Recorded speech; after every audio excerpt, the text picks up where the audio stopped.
Hello नमस्कार प्यारे दोस्तों, आप सभी का उत्कर्ष के ऑनलाइन सेगमेंट में हार्दिक स्वागत है। मैं हूं डॉक्टर मनोहर, एक बार फिर आपके सामने हाजिर हुआ हूं। दोस्तों आज मैं बात करूंगा, यदि आप 12th बायोलॉजी से पास आउट हो या फिर अभी 10th क्लास में और बायो लेना चाहते हो तो आपके पास क्या क्या कैरियर ऑप्शन है। इस वीडियो के माध्यम से मैं आपको संपूर्ण जानकारी दूंगा कि 12th बायो के विद्यार्थियों के पास क्या क्या कैरियर ऑप्शन रहने वाला है। दोस्तों हम लोग बात करें, यदि आप 12th बायोलॉजी से पास आउट हो तो आपके पास क्या क्या कैरियर ऑप्शन रहने वाला है। तो सबसे पहला मैक्सिमम जो विद्यार्थी करते हैं वो रहता है दोस्तों नीट। जी हाँ दोस्तों, नीट क्या है?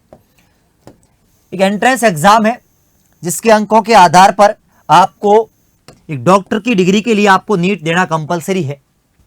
नीट देते हो, नीट में आपको अच्छी रैंक आती है तो आपको एमबीबीएस मिलता है, आप डॉक्टर बन सकते हो।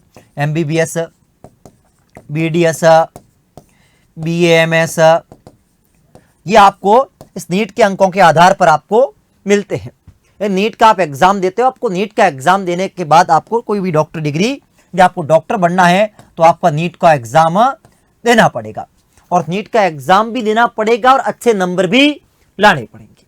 यानी आपको टॉप रैंक आएगी, अच्छी रैंक आएगी, तभी आपको गवर्नमेंट या प्राइवेट कॉलेज में एडमिशन मिलेगा। नीट यानी कंपलसरी है सभी एंट्रेंस एग्जाम के लिए।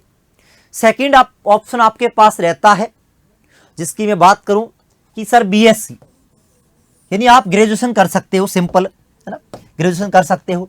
उसके लिए आपके पास या स्टेट से डायरेक्ट कर सकते हो, और सेंटर से करने के लिए आपको CUET देना पड़ता है। यहाँ पे आप सिंपल अपने ग्रेजुएशन कर सकते हो, स्टेट से आप डायरेक्ट कर सकते हो। थर्ड ऑप्शन आपके पास रहता है सर कि पैरामेडिकल का। पैरामेडिकल में आपके पास नर्सिंग का ऑप्शन रहता है। यदि आप गर्ल्स हो तो एम्स से कर सकते हो बीएससी नर्सिंग, या फिर स्टेट से कर सकते हो, किसी स्टेट से आप कर सकते हो। उसके लिए भी आपको एंट्रेंस एग्जाम देना पड़ता है। जैसे राजस्थान के अंदर आपको एम्स का अलग से एग्जाम होता है, ये इसके में भी आपको एग्जाम देना पड़ता है, प्रवेश परीक्षा देनी पड़ती है। स्टेट के अंदर आप यूपी हो तो यूपीसी नेट का देना पड़ेगा, आपको यूपीसी नेट का एग्जाम देना पड़ेगा। और आप राजस्थान से हो तो RUSSCUT का देना पड़ेगा। बॉयज और गर्ल्स दोनों कर सकते हैं, ये बॉयज और गर्ल्स दोनों कर सकते हैं, लेकिन एम्स से ओनली और ओनली कौन कर सकती है? गर्ल्स। तो इसके बाद ये 4 ईयर का कोर्स है।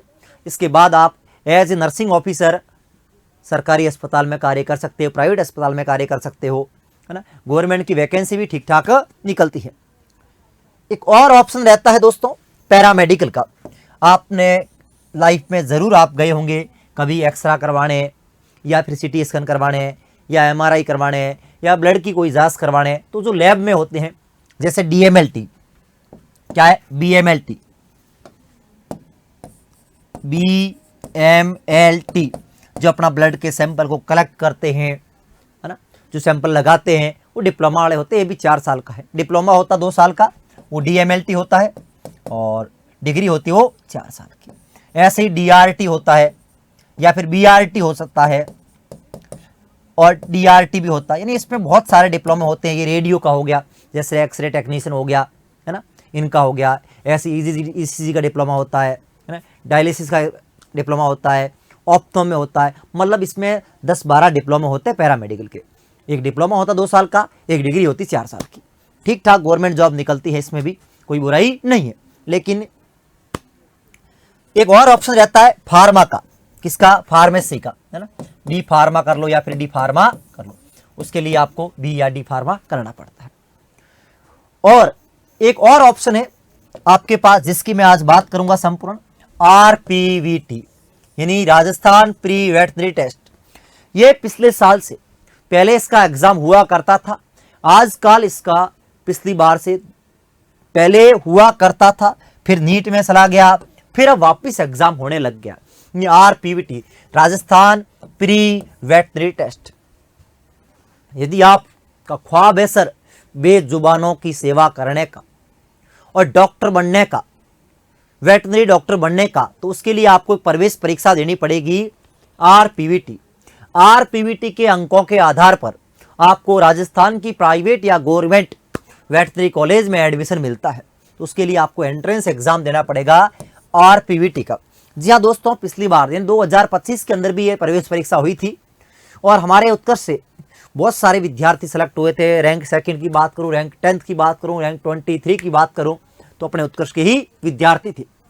एक शानदार मौका है यदि आप नीट की तैयारी कर रहे थे लेकिन आपकी तैयारी अच्छी नहीं हुई, या फिर आप नीट में सेलेक्ट नहीं हो पा रहे हो लेकिन आपका ख्वाब है बेजुबानों की सेवा करना, तो आपके लिए कैरियर ऑप्शन अच्छा हो सकता है। लेकिन इसके लिए आपका मेन जो रहेगा वो इंटरेस्ट होना बहुत ज़रूरी है। ये भी एक बहुत बड़ा सेगमेंट है, कौन सा, वेटनरी सेगमेंट भी, जहाँ पर आपको आरपीवीटी के अंकों के आधार पर आप बैचलर ऑफ वेटनरी साइंस से आप अपनी डॉक्टर डिग्री कर सकते हो, है ना। 5.5 ईयर की डिग्री है। इसके बाद आपको वीओ वेटनरी ऑफिसर की अच्छी खासी पोस्ट निकलती रहती है। इसके बाद पीजी भी कर सकते हो और पीएचडी भी कर सकते हो। अब सर ये आरपीवीटी की तैयारी कैसे करें, आरपीवीटी का सिलेबस क्या है, तो दोस्तों मैं बात करूं आरपीवीटी का, आरपीवीटी की अपन बात करें तो राजस्थान प्री वेटनरी टेस्ट का जो एग्जाम रहता है वो हर साल होता है। पिछले साल से स्टार्ट हो गया, हर साल जुलाई में इस बार होने की संभावना है। जून जुलाई में आपका एग्जाम हो जाएगा। अभी फॉर्म नहीं आए, फॉर्म आने वाले। यहाँ पे 3 सब्जेक्ट आते हैं, फिजिक्स, केमिस्ट्री और बायोलॉजी।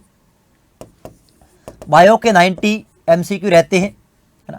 इसके 45, इसके भी 45। कुल मिला के आपका पैटर्न वही रहता है जो आपका नीट का रहता है ना, पैटर्न वही रहता है। इसमें जू और बोटनी ऐड हो जाती है, यानी आपके टोटल 180 एमसीक्यू आते हैं और एक एमसीक्यू 4 मार्क्स का होता है, 720 का पेपर होता है। सिलेबस की अपन बात करें, सर एग्जाम कौन दे सकता है, यदि आप 12th बायो से पास आउट हो तो 12th बायो वाले इस एग्जाम को दे सकते हैं। 12th बायो पास आउट हो या अभी आपने एग्जाम दिया हो तो आप दे सकते हो। और अपन बात करें इसकी कि सर जो वेटनरी के अंदर पेपर का लेवल कैसा रहता है, तो पेपर का लेवल अच्छा आता है, नीट के अनुसार पेपर का पैटर्न रहता है। और सिलेबस में क्या आता है दोस्तों, सिलेबस के अंदर 11th और जो 12th आपने पढ़ा है वो आता है, 11th और 12th। लेकिन ये करने के लिए आपको जरूरी क्या है, फिजिक्स, केमिस्ट्री और बायोलॉजी, है ना। एग्रीकल्चर वाले नहीं दे सकते, या बायोटेक है तो भी आप दे सकते हो, लेकिन एग्रीकल्चर वाले से आरपीवीटी का एग्जाम नहीं दे सकते। तो ये इसका पैटर्न रहता है। अच्छा खासा पेपर का लेवल भी रहता है, लेकिन दोस्तों इस पेपर को क्रैक करने के लिए एक अनुभवी टीम की जरूरत रहती है और उत्कर्ष परिवार ने वो करके दिखाया 2025 के अंदर भी।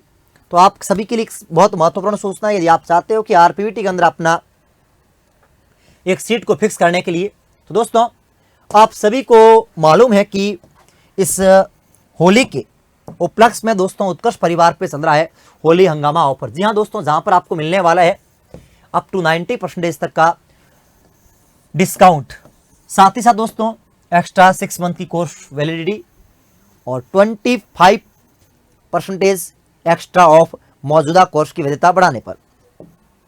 यह आपके पास आरपीवीटी का बैच भी उपलब्ध है, जिसके माध्यम से आरपीवीटी फाउंडेशन बैच, जिसके माध्यम से आप अपनी तैयारी को एक नई दिशा और नई दार दे सकते हो। यूपी SSSC का उपलब्ध है दोस्तों, LIC का है और लाइव स्टॉक इंस्पेक्टर का भी बैच उपलब्ध है। दोस्तों नेक्स्ट आपके पास agriculture supervisor batch, MCQ batch और 90 डे पावर बैच। इतना ही दोस्तों नहीं, हमारे पास एग्रीकल्चर सुपरवाइजर, आपका ख्वाब है एग्रीकल्चर सुपरवाइजर बनने का, तो आपके पास शानदार मौका है। नेक्स्ट दोस्तों हम लोग बात करें जेट का। यदि आप एग्रीकल्चर के विद्यार्थी हो और जेट को फोड़ना चाहते हो तो आपके पास शानदार मौका है। न्यू बैच अभी स्टार्ट होने वाला है, MCQ बैच, जिसके अंदर आप तैयारी को एक नई धार दे सकते हो। नेक्स्ट हम लोग बात करें दोस्तों फर्स्ट ग्रेड, है ना, तो वेटनरी ऑफिसर का बैच भी आपके पास उपलब्ध है। तो दोस्तों आप सभी को होली की हार्दिक शुभकामनाएं, मगर ध्यान रखें इस ऑफर की अंतिम तिथि रहने वाली है, वो आपकी कब तक है, 6 मार्च तक। तो आज ही इनरोल कीजिए, अपनी तैयारी को एक नया शेप दीजिए। आप सभी को होली की हार्दिक शुभकामनाएं। Thank you so much. जय हिंद, जय भारत।